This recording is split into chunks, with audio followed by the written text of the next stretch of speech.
These canyon walls carry my tune.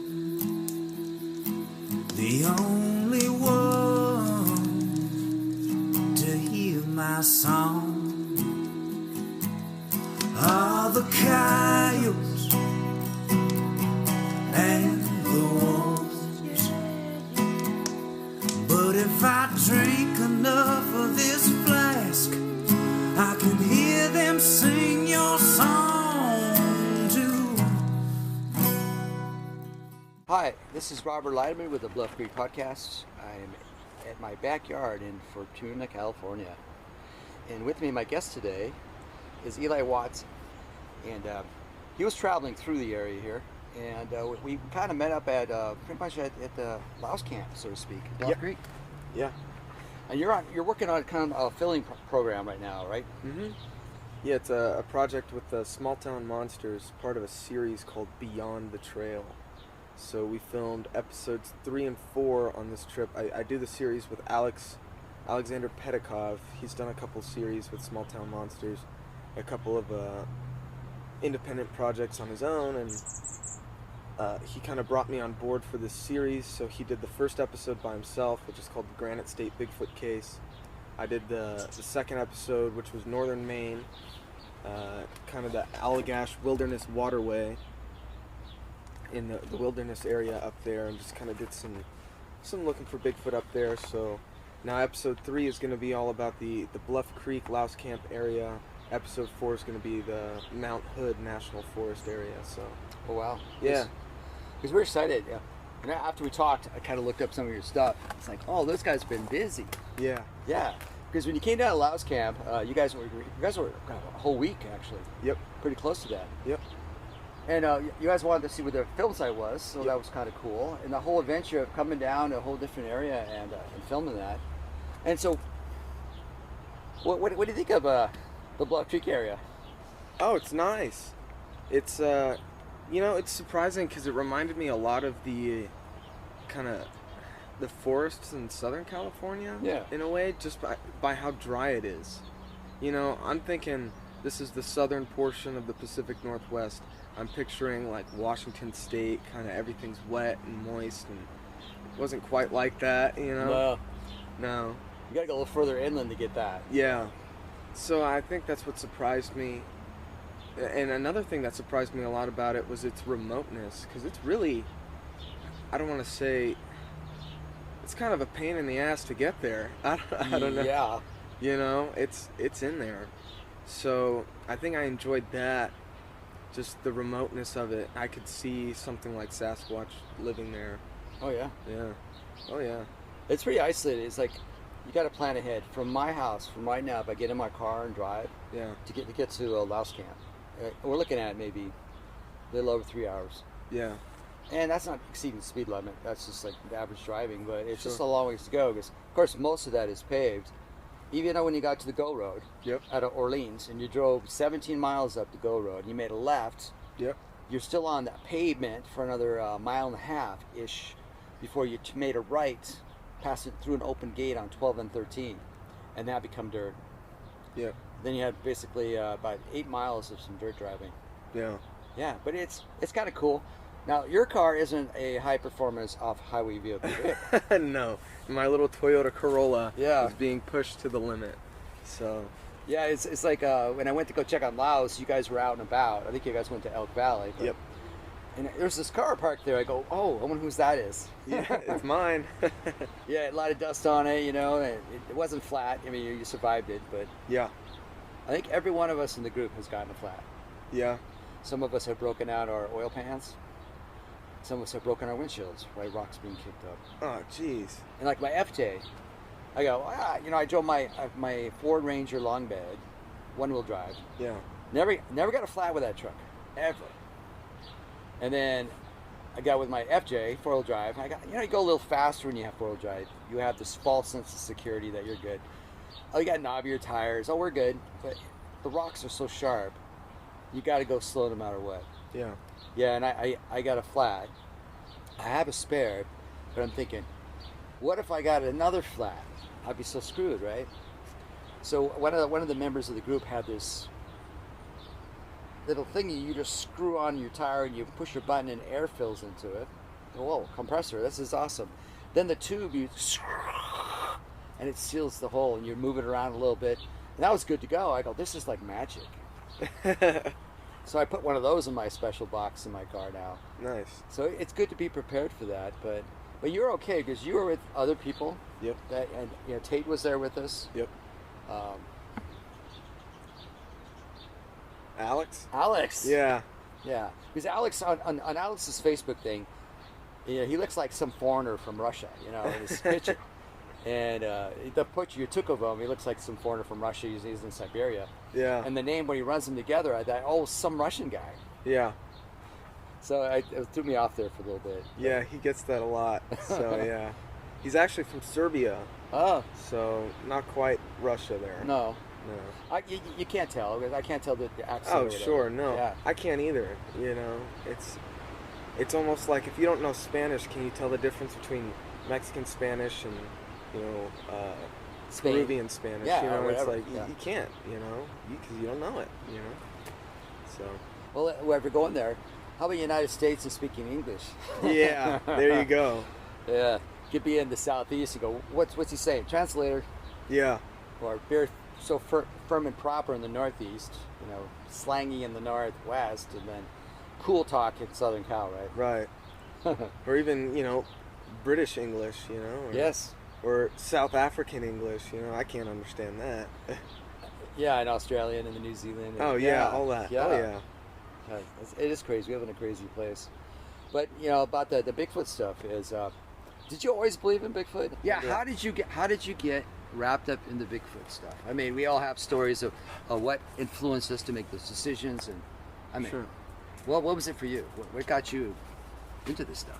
Yeah, I don't see. That's an interesting question because I feel like a lot of the previous generations can point to a show like In Search Of or something, or seeing Boggy Creek in the theater.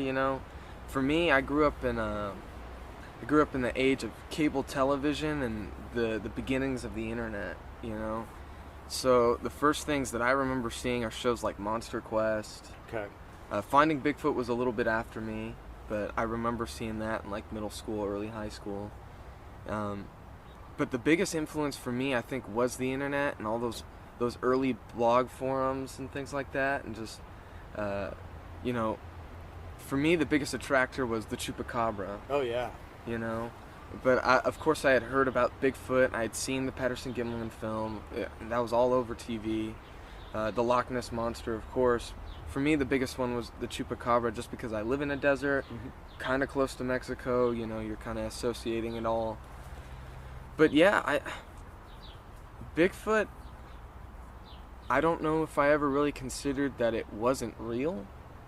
It was just kind of like, yeah, it's one of those things. It's out there. I wasn't a woodsman growing up, I grew up in Southern California, The closest thing to a real forest I ever got was Big Bear. Oh, yeah. So, it's, well, actually, I should say the sequoias. But, like a Sequoia National Park. The Sequoia National Park, but that was few and far between. It's a little far away. But, yeah, I didn't consider it too much as, like, I didn't really debate it too much. I always kind of thought Bigfoot was real, but I didn't think about it too much in terms of, like, oh, how would it survive out there? What does it hide? How come no one has more pictures or evidence of it? I was just kind of like, yeah, Bigfoot's out there, And it wasn't until 2018, because it had been a hobby of mine to kind of research these things every once in a while, and I just decided in 2018, I was like, I need to do something with this, turn a hobby into something that might produce money one day. Oh, there you go. Think it ahead. Yeah. So, and I had a couple of buddies at the movie theaters. My buddy Alex, a different Alex, okay, and then another friend named Jasmine, and we were all just kind of talking about, me and Alex would talk about aliens and Bigfoot and stuff like that. I pointed out to him that Patty was actually a female. He had never noticed the breasts before. Huh. And I was like, oh, they're right there, man. Can't miss them. Yeah. And then Jasmine was more into the ghosts and stuff like that, and we just kind of came together and started a podcast called Cryptid Campfire. And in the beginning, it was a little rough. I think it's rough because my research wasn't very good. It was all very surface level, like Wikipedia articles. Yeah.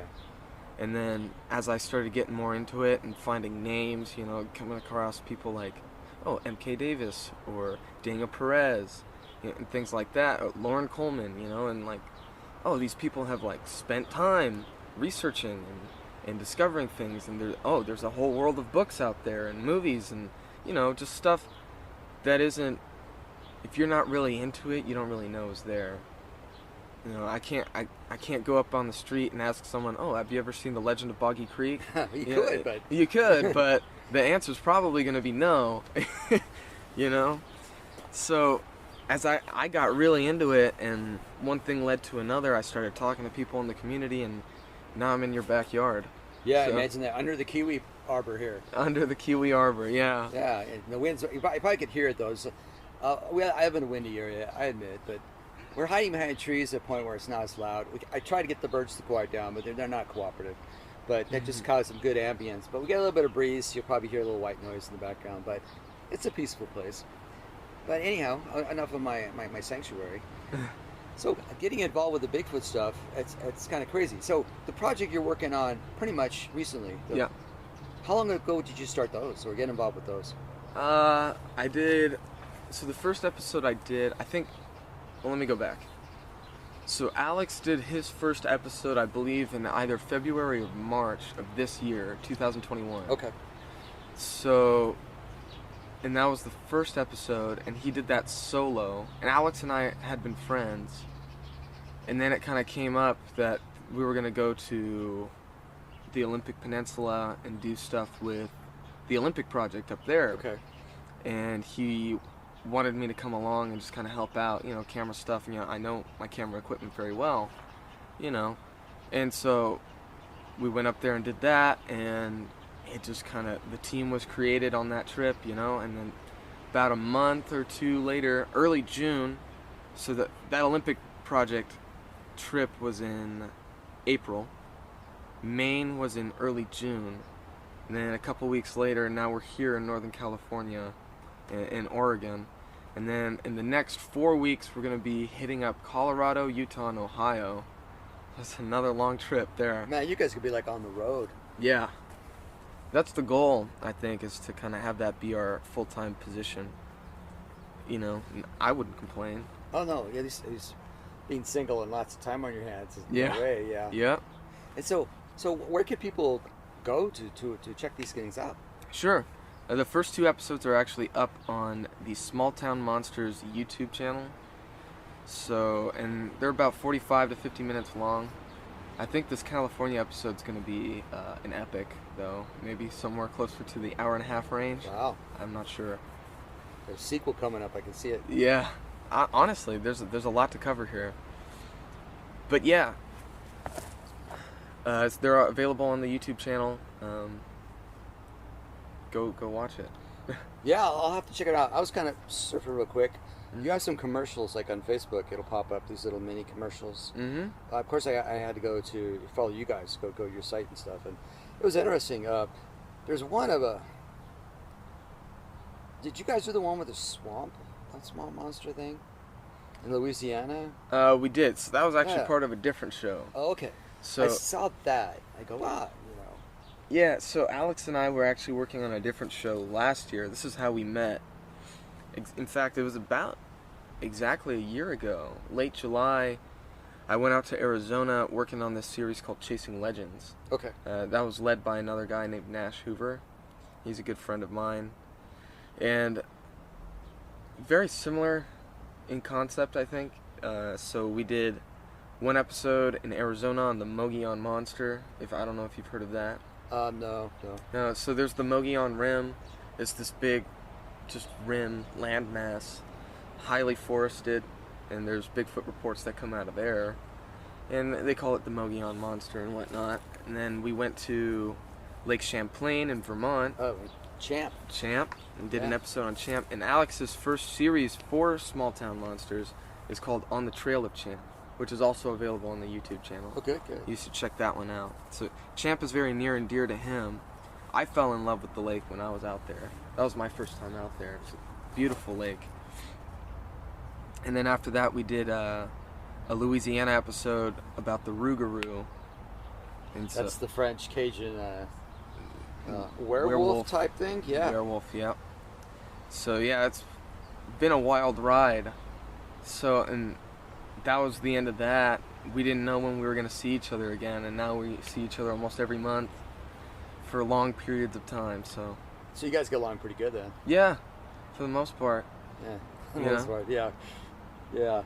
So yeah, spending time with it. Actually, not to digress, but this trip you guys were up to, we also had a group that was looking for the giant salamanders. Yeah, the Trinity Alps giant salamander, right? They came up, and I got a chance to show them our Western Pacific salamanders. Yeah. Yeah, and that was kind of fun meeting with those guys there. Yeah. Yeah. And so we had a busy time. We had you guys. We had I kept calling them the aquatic lizard people. Yeah, yeah. Yeah, it's salamanders. I know, but I'm just functional. So it was fun to meet those guys and hear what they had to say. And they're traveling around a lot. They're from Oklahoma and Texas. Yeah. Coming up, which is sweet. And you guys been all over the place. Yeah. Yeah. Traveling the whole country. We hope to go to like Alaska and places like that. I know we want to return to Washington. I don't want to reveal for what. Oh, no. Yeah. But you know, just different. A mystery. Yes. We have some ideas in mind about different places we want to go and whatnot. So it's been fun, and I hope it's continue. It looks like season 1's going to be about a total of 8 episodes. That's good. That's a good even. Yeah. Your season 2, you're probably end up doing like 12 or something. 12. Yeah. I think that's the goal. I know Seth Breedlove, who runs Small Town Monsters, him and Alex kind of hatched the idea for this series. So, because Seth runs this series called On the Trail of, On the Trail of Champ, On the Trail of Bigfoot, and things like that. And he wants Alex's show Beyond the Trail to be a sort of counterpart series. That he stays on the trail, we go beyond it. Oh, I got it. Beyond the trail. So we're a little bit more braver. Yeah, we do a lot more of the kind of camping, backpacking, outdoorsman stuff than he does, than Seth does. Everybody has their specialty. Everybody has their role, what they do. Yeah. That's why it's a team. Like, not to digress, but the Bluff Creek Project. Everybody has a specialty. Sure. Everybody's good at something. We just tap into that and let them, work that part into the formula, which is good. Yeah. So you made it down to the film site, and now you probably had expectations of what you would expect the PG's film site to look like. Right? Yes. You saw the books, you saw the movie. Yeah. And a lot of people go down there, they're like, "What? Are you sure this is the place?" Yeah. Well, it's funny you say that. Yeah. I had no doubt it was the place. I just didn't recognize anything there. I was like, well, they're telling me this is the spot, so I'm gonna trust them, Yeah. But it's overgrown now. It is. I was expecting something. I was expecting the sandbar, and nothing stays the same in nature, especially after 50 or so years. Yeah. Where it's all about change. It's an evolution, it's transition. Everything goes. Like you can have a disaster, flood, it wipes everything else, and then nature spends the next, like for us, 50-something years rebuilding what she took apart, and that's just cyclic. It happens everywhere. We're just caught in between the cycles, Right. An event takes place, and then eventually, if you don't document it and get the right place, it disappears, and that's kind of what was happening with the film site. It was fading away because people got older, people passed away.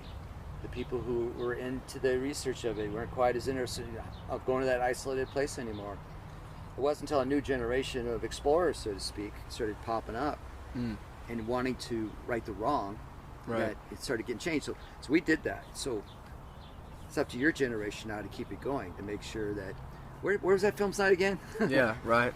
We got the GPS on it, but the satellite positions are changing. The magnetic portion is moving towards Russia, so it might affect, all that GPS and stuff eventually. Sure. Who knows? But at least we kind of know where it is with that. So you got to the film site. you crossed the creek and you got there and you saw this sandbar with trees on it, with a few open gaps. But then, did you have access to photos of the stumps and everything so you can compare? Yes, we did. Jonathan Easley actually brought a couple of photos on his phone. Good. We were taking a look. That was helpful though, right? Oh yeah. Once he started pointing it out and everything, of course the big tree, the pinball, or the pool cue. Sorry. Pool cue. Yeah, the pool cue. Yeah. Well, since Mun's called it the pool cue, I like to call it the snag, the spiky snag. Yeah. Because most of it's missing; it's fallen down. But sure. Yeah, just for the record, we like using our own names. Yeah. Like Smiley Stump. I love that. It looks like a smiley face on it. Yeah. So you were able to go up to the smiley stump, the leaning stump, the big stump. Yep. And match the trees in the background. Yep. Yeah, and so after that, you're like, okay, I guess those guys are right. Yeah. Are we right? Yeah. No, yeah. Yeah, you were able to get a match out of those. Oh, yeah. Oh, yeah. Once I saw especially for me, it was the trees in the background that really did it, Yeah. And I was like, oh, yeah, this is it. Because, I don't know, if you're not a woodsman or you don't go out in the woods, you think, oh, a tree's a tree. They all look the same. And it's like, no, they don't. Every tree kind of has its own look to it, especially there are very specific trees in the background there. So Right, in specific positions. Yeah. And the basic anatomy of a tree, it starts from the ground and grows up. And if you have like a spur branch, it goes to the right. Yep. It'll always kind of be there till it falls off. Right. Or the tree gets a little crook in it, and then that'll always be there. Right. And that's what Rowdy's indicator was. In the big maple, you see just to the right of the big tree, there's a crook in the tree. Yeah. And if you look at all the old photos, there's a crook in the tree. So for Rowdy, that was the thing that did it. He says, oh, look, here's a landmark, and this crook matches this crook in the tree. Yeah. For me, outside of all the archaeological landmarks, like the stumps and logs, and now we're looking at the background trees, there's a leaning fir tree in the background, just to the right of the big tree. And it leans to the right. And you see that in Dehinda 71 overview. You could barely see it in the upper right corner. So that was another background cheese. That was another indicator for me that was pretty close. That was it because of that one little artifact. Right. Outside of all those roots and logs that match, we're talking background trees. So you look at the background trees and you have to match that. So Yeah. if I would have known more that I know now, when Cliff showed me the place, he pointed trees out back in 2007. Yeah. If I would have saw that leaning tree, that would have been a clue for me. Yeah. Because back then I had no clue. Like a lot of people don't really know what to expect on the film site. Yeah. It's all totally different place. It's like they just don't know. Right. And so what we do as the Bluff Creek Project is we try to encourage people to go visit, show it respect. It's part of their history. It's part of our history as a Bigfoot group. And it was kind of cool, having you come up to see it and everything. And Yeah. yeah. Of course, did you guys take your turns walking the paddy walk? No, I did the patty walk for sure. I think I was the only one down there who did it, but I wanted to. I was like, I'm here. Let's do it. Let's do it. I don't know. I hope to come back, but in case I don't, gotta do it then. Oh so. Yeah. Well, the Salamander group. Yeah. Yeah. Three of them walked over to the site. Yeah. And of the three, they all took turns doing the paddy walk. Oh, nice. We filmed them, walking across, make sure they got the rhythm down and looking over the shoulder, make sure the proper leg is crossed in front. Right. So, and on Facebook, they all send, to their followers, they all send pictures of videos of them walking. Yeah. Yeah. It's just pretty funny. That was Ken Gerhard was down there, huh? Yes. Nice. Yeah, I don't have a list of all the names to remember, but... I don't either. Yeah. But I know Ken. That's it. I'm just tough with it. See, my learning disability, one of them is remembering people's names, pronouncing them correctly. Yeah. Well, I tell a quick story is, when I first met you, I spent some time with you. Yeah, yes. And then you popped back out. We were back at Louse Camp, and you come walking up. I go, how you doing? Who might you be? Yeah. And you looked at me like, are you for real? Yeah, I thought you were joking. And it's like, wait a minute, your voice sounds so familiar. And I go, well, go back and get your hat. So you put your hat on, same hat you're wearing now. Yep. You came back and it's like, oh yeah. Yeah. Yeah. I think that I wasn't wearing glasses either. I think that might have had something it kind of to threw do. me off a little bit. Yeah. Because we kind of, when you look at somebody, your mental mind goes, okay, he's wearing a hat. Boom, hat. Yeah. Then you sometimes, oh, he's wearing a shirt. Okay, boom. Yeah. Then you're not wearing that shirt or the hat, and now my memory's going, wait a minute, you look familiar, but have we met already? Right. No, I just, so I grew out my hair for 2.5 years, and I think a week before I left on this trip, I cut it all off. So this short haircut's fairly new. Yeah. Just a few weeks old, and a couple of people like didn't recognize me. Frequenting the stores that I usually go to, they're like, "You look familiar, but I don't know who you are." And yeah, the hair makes a huge difference, you know. Oh, it does. Did you say? Did you guys know Robert? Yeah. He's got trouble with that one too. Yeah. Right now we're sitting with a couple, 4 chickens come to visit us right here. These are my chickens. Yes. Yeah, they're bored. Obviously, they're here listening to what we have to say. But Look at all these chickens. Yeah, it's like a farm. Yeah, ladies, we'll get back to our interview. Thank you. See you guys.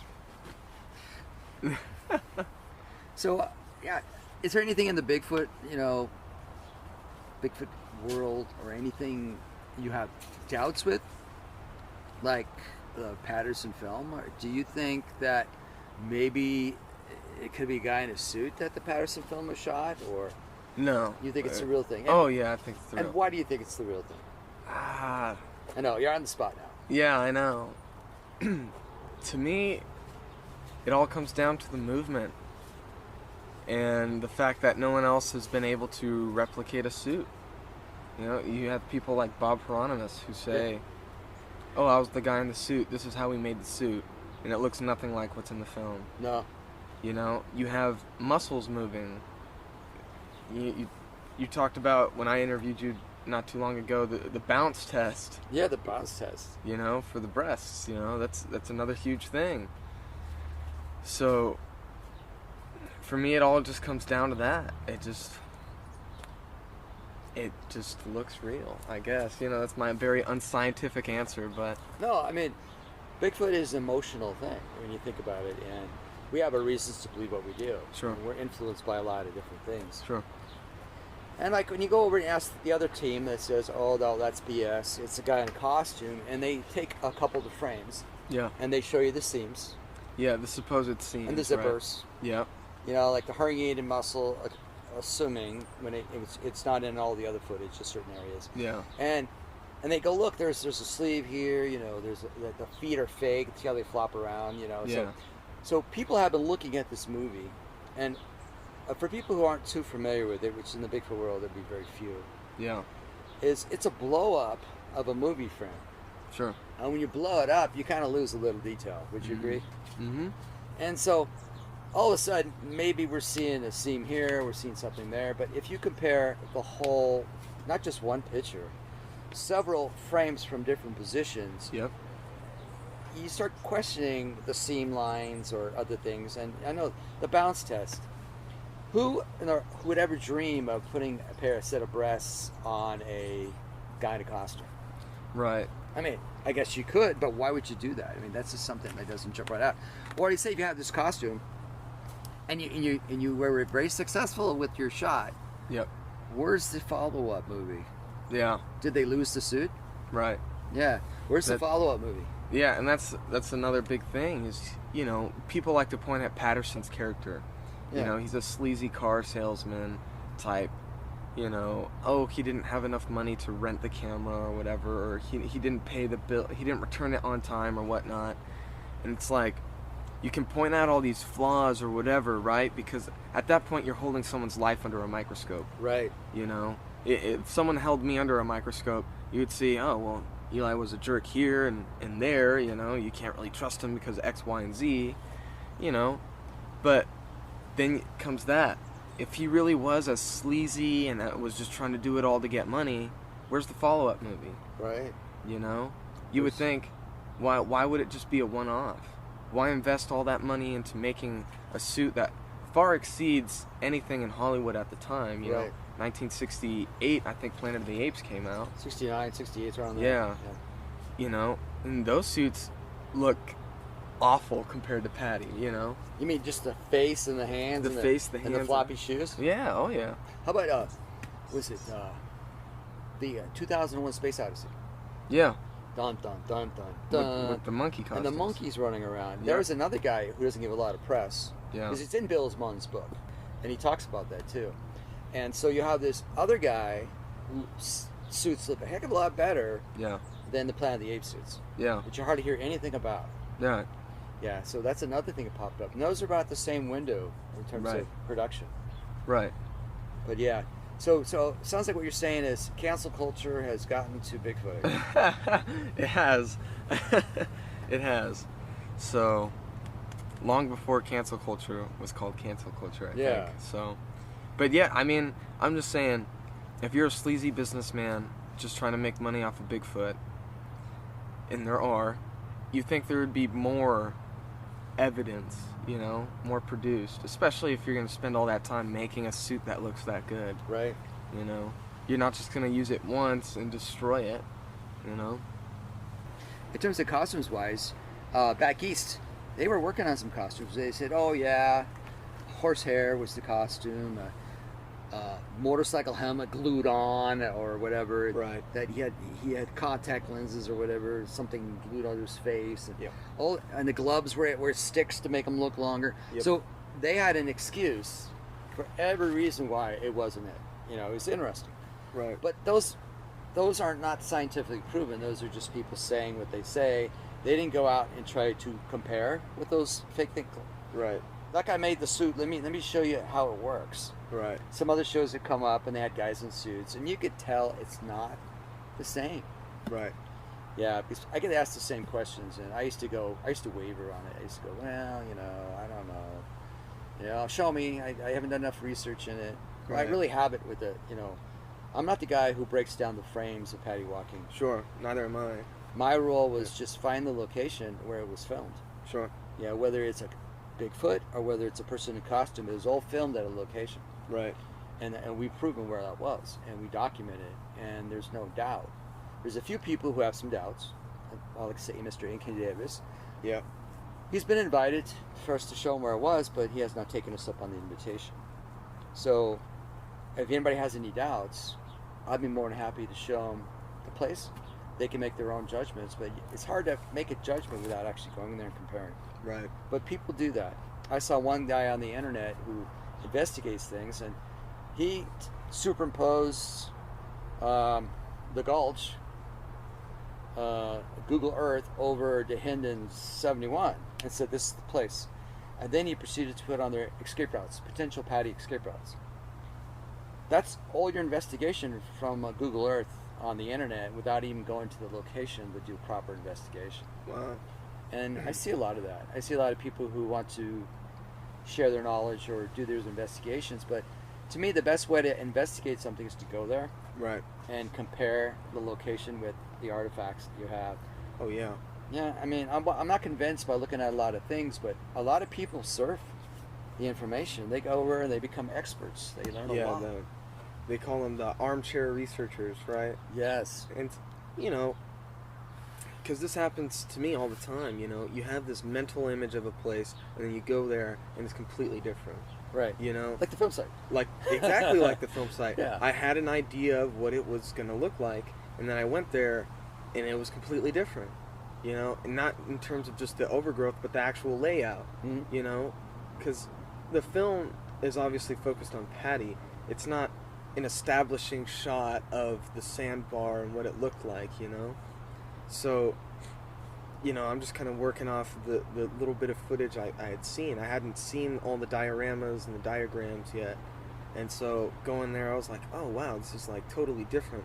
Where Roger was standing in relation to Paddy was completely different than I had imagined and whatnot. But it all lines up. It all makes sense, So, but it's very, to echo off what you're saying, it's very important to go there in person. You can't just go off the information that you read, especially online. Yeah, there's a lot of experts out there. Yeah. Like when I had to follow up on Bart's thermal sighting. Right. He asked me to tear it apart. And Right. this was back in 2012. And I did. And I was a little skeptical and doubtful, with his first reports and looking at the therm footage. And then when I got there, I realized that the topography wasn't how I perceived it to be. Like certain glowing objects couldn't have been the fireplace or the engine block of a car because the way the layout was, you couldn't see those things. They weren't there. Yep. And then I had to duplicate the glowing objects flying through the air being dropped or crossing through gaps in trees. So when I got all done, I realized that based on basic math, 3 to 4 individuals were seen around that area. And they all weren't wearing clothing, as far as I can tell. But then you're looking at more than 100 yards, so that affects the therm quality. Right. So now you have to throw it up in the air. Right. We did an experiment in Washington with Kurt Brandenburg, and he operated the therm, and Bart stripped down to his underwear, and of course I wore my clothes, and we walked out at different distances to compare how far can we get before you start losing track of whether there's clothes or not. Yeah.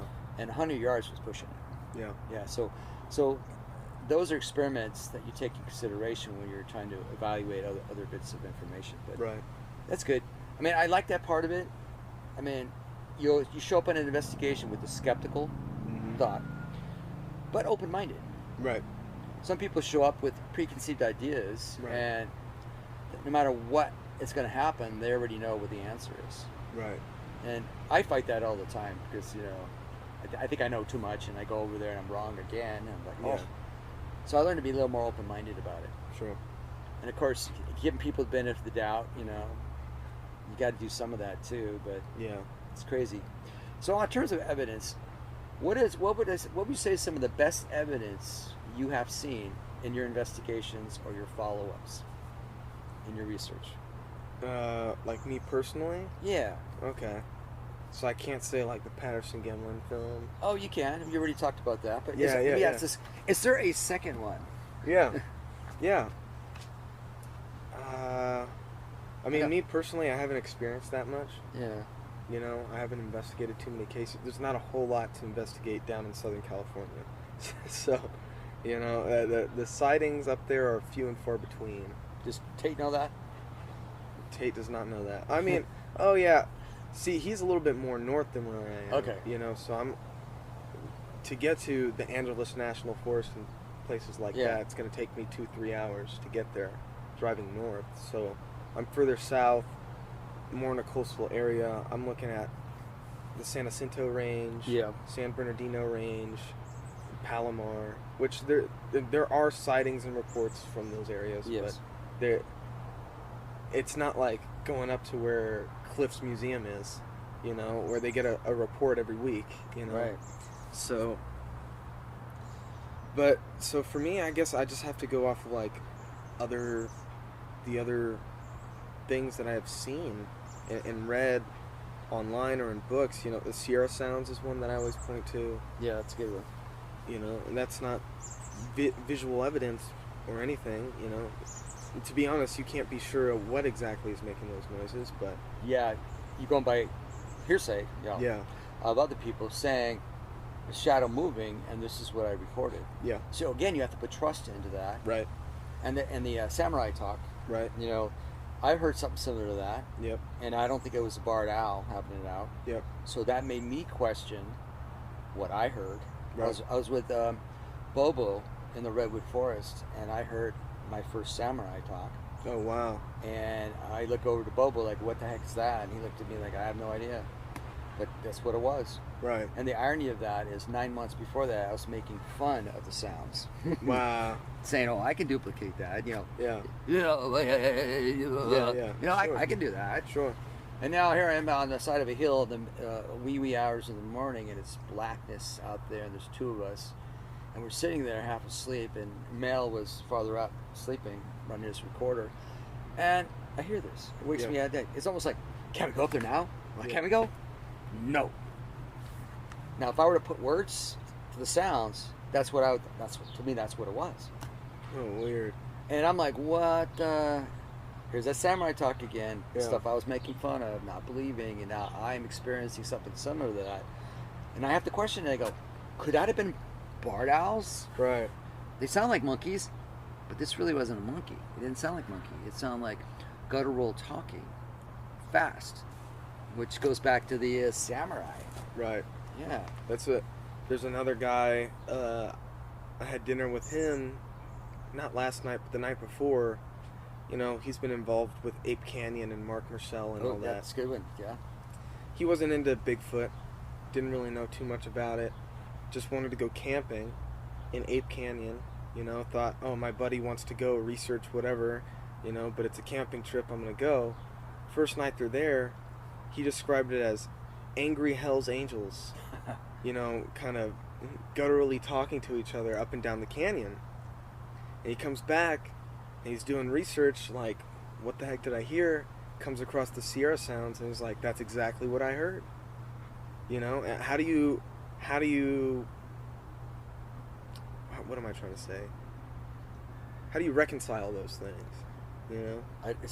We question everything. Right. And now we're like, do I have to admit that there's such thing out there making that noise? Yeah. I run down the list of options. I'm running out of options. What the option B is always, yeah, Bigfoot did it, but you know. Right. But did I see a person when I was recording and with their lips moving? Right. No. You know, so you can't be 100% sure, but I don't know. No. So you had experience. That's what it comes up being. Right. Experience that moves you to a point where it's being an emotional experience as well. Sure. Makes you think about something. Maybe that's what it takes to push you over to follow up on research and look to see what it was you experienced. Sure. And sometimes some of us, it takes that little push to do it. Yeah. So of course you talked about the Patterson film, and then you talked about Sierra Sounds. Yeah. Yeah. So, you know, visual and an audible. Yeah. Yeah, you're missing the touching. You gotta touch one. Yeah, touch one, huh? Yeah, you got stories of people sleeping in their sleeping tent, you know, and something's moving alongside the tent, so they push on it and it pushes back, and there's your physical contact. Was it a bear? Yeah. Yeah. I don't know. I don't know too many of those stories, but I know I wouldn't want that to happen to me. I don't know.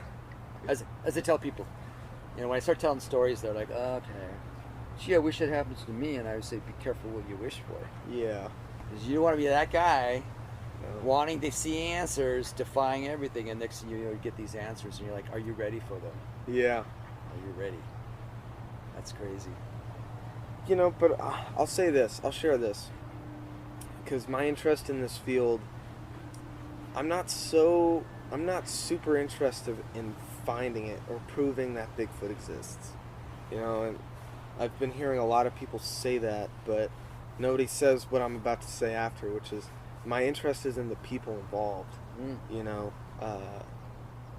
this field of cryptozoology, if you're going to call it that, you know, there's a lot of history there, and there's a lot of stories to be told, but nobody's put them down in a sort of history book, so to say.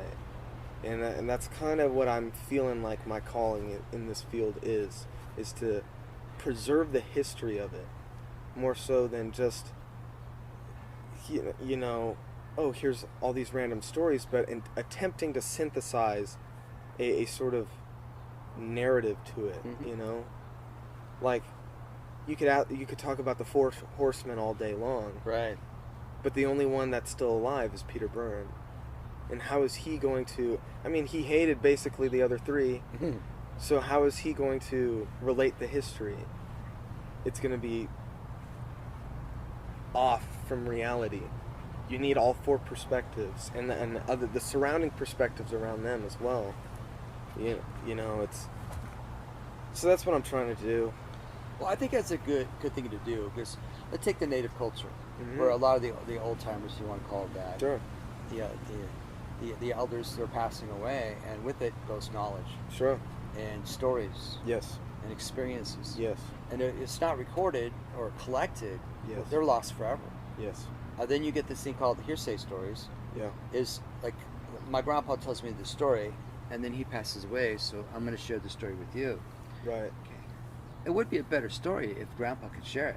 Yeah. Because I might have forgotten some of the good questions. Sure. Yeah, and in the native cultures, asking questions isn't what you're supposed to do. Right. You sit back and you hear the story, and then you figure it out what the story's about. Right. But collecting experiences are priceless, and you're absolutely right, because that's a resource that when people tell their stories, I mean, finding the evidence is getting difficult, but the experience, what moved them, what they thought they saw, or what happened, there's a lot to be said about that. Sure. Now, you look at a lot of the generations now, it's like they flock to watch scary movies. You know, scare me. Yeah. Yeah, and like, I don't want to be scared. But you have to go there a little bit, you know, get a little nervous about it. But Bigfoot stories will do that for you. Yeah. Oh, yeah. Champ on the lake. You're out there fishing on your little rowboat. Yep. Champ pops a break surface nearby and bumps into your boat. And you're like, oh, what was that, a seal? Yeah, right. Like Champlain, which is inland. Yeah. And you're like, well, what is that? It was too big to be a sturgeon or whatever. Right. Yeah, you know, and like, well, maybe it was a northern pike. You know, it's like, what was that? Right. So I love the aspect that you're doing that. And are you going to expand on that? Are you guys thinking about hitting that up a little bit more? Oh, yeah. I have a couple of ideas in mind about how I want to start tackling it, you know. But it's going to be a little slow. Like I said, I got about 4 weeks before I'm on the road again for another month. And when you're out in the field, it's a little hard to do more armchair research, you know. So, well, you got to do some of the armchair research. You have to admit, you got to pick a geographic area. You got some hearsay stories. You know, I want to expand further. I want to check into that and see what I have. Then you take these people, you sit them down in a chair close to where it happened. Yep. Or you make them stand. Yeah. And then you ask them the questions, or they tell the story, and they remember things that they've forgotten, but it comes back to them because you're sitting there. Yeah. So I'm kind of envious of you guys' projects. I mean, that sounds like a lot of fun. Yeah.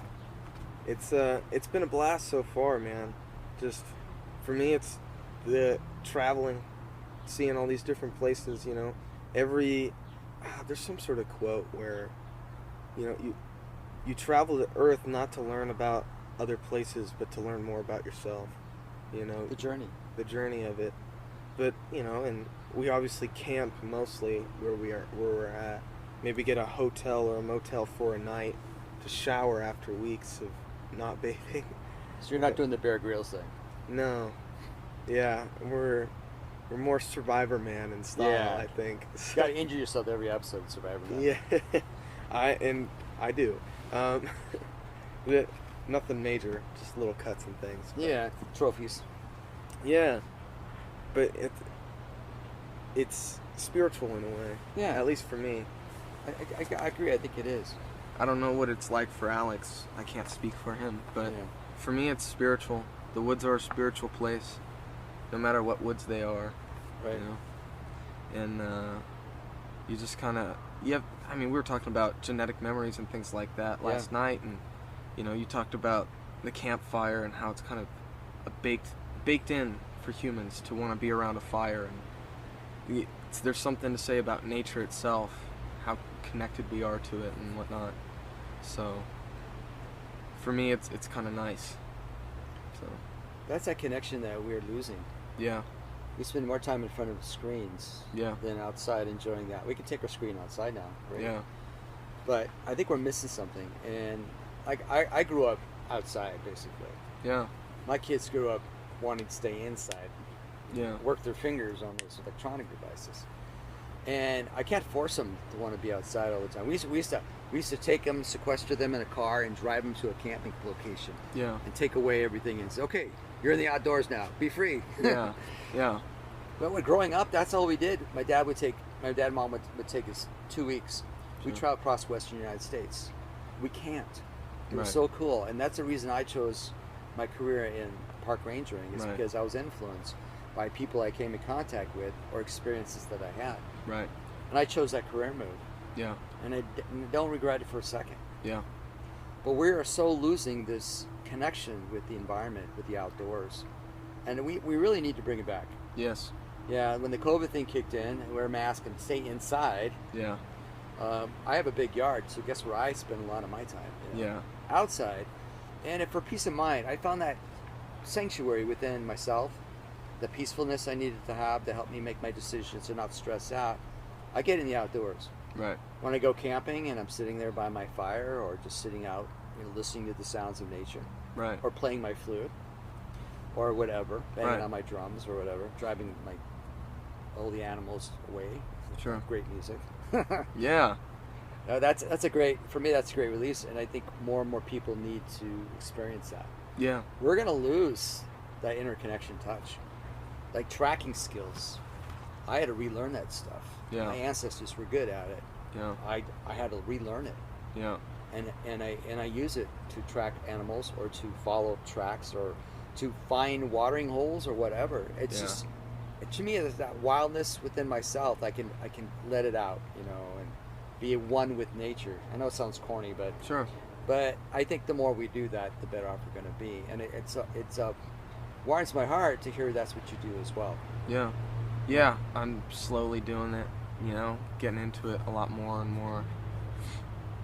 And on top of that as well, I don't want to talk too much about society and stuff like that, but, you know, I lived in Los Angeles for the better part of 4 years, and seeing what's manly there, and it just didn't feel right. I felt it inside. I was like, I don't know. I don't think being a man is wearing skinny jeans, you know? And then I started getting into camping and just kind of stumbled upon it by accident and just kind of got more and more into it. And now here I am, you know, and I'm amazing myself. On this trip, I was able to identify game trails and different tracks. And I was like, oh, this is stuff I didn't know a year or two ago, you know? And now I just point it out. So it's those practical skills, you know. Let's say the end of the world happened tomorrow and we all have to live out in the woods. At least I have some security. I can start a fire, you know. I can do certain things, you know. Maybe the hunting side I wouldn't be very good at because I haven't done it yet, but you know, I'm getting there. So, but it does something to you, you know. It kind of boosts your self-confidence in a way, you know? I agree. Yeah. I think that's the way to do it. Yeah. So if you had any words of advice for anybody who's interested in getting involved with bigfooting, or for, I don't know, pursuing videography in the woods, or maybe some people want to go off on their own and try to document bigfooting like via camera or whatever. Yeah. Got any words of advice for those kind of guys? Sure. A couple of words. First off, for video equipment, bring plenty of spare batteries, because you're always running out. I have 5 GoPro batteries and I'm still running out, so maybe 5 more might do the trick. I'll probably still be running out, but oh wow, that scared me. It's just like a person came out of the bushes there. Oh yeah, I see. That's our swim spa over there. Oh, okay. Yeah. On top of that, get out into the woods, you know. Learn what's out there. Make sure you have proper protection. You know, be sure that you can start a fire. Be sure that you have plenty of food and water as well. Bring a water filter. But I think the biggest thing is knowing the wildlife in the area. We were talking a little bit last night. A lot of people go out in the woods and they hear something moving around them and they immediately jump to Sasquatch. And it's like, no, there's a lot of things in the woods that are going to be moving around you and watching you. You know, bears, mountain lions, deer, rabbits, you know, a whole plethora of stuff. So don't be too willing to jump on that right quick. So those are my advice. That's my advice. That's good advice, because you don't want to get lost. Yep. You want to be prepared and bring extra food in case you get stuck somewhere. Make sure you know how to read a map. Reading a map's very helpful. Yeah. Can't rely on GPS all the time because they fail. Yep. Let people know where you are and how long you're going to be. That's another good thing to do. Yep. And go with a buddy. Yeah. Yeah. I try never to camp alone. Not anymore. Not a huge fan of it. It's always more fun with other people. It's like you're sitting going, my God, look at that. It's a bald eagle. And you'd look around, there's nobody there but you to see it. Yeah. No one's going to believe you. Yeah. But sometimes when I have an experience like that, it's always more. It means more to have somebody to share it with. Sure. Which is great. It's safer. You have a buddy to share it with. Sure. And then when you finally get something really cool and you tell people and they said you're full of BS, and you go, well, I got a witness. Right. Right. Bring your BYOW. Bring your own witness with you. Yeah. BYO. Yeah, there you go. Well, have any last thing you want to add that you want to cover that we haven't talked about, or? I can't think of anything at this moment, but yeah. Thank you for having me on. Well, it's been a pleasure. Yeah. You know, you guys passed by. You guys went to finish filming up in Washington and Oregon, and went by Barakman's Museum. Yep. That was pretty cool. Yeah.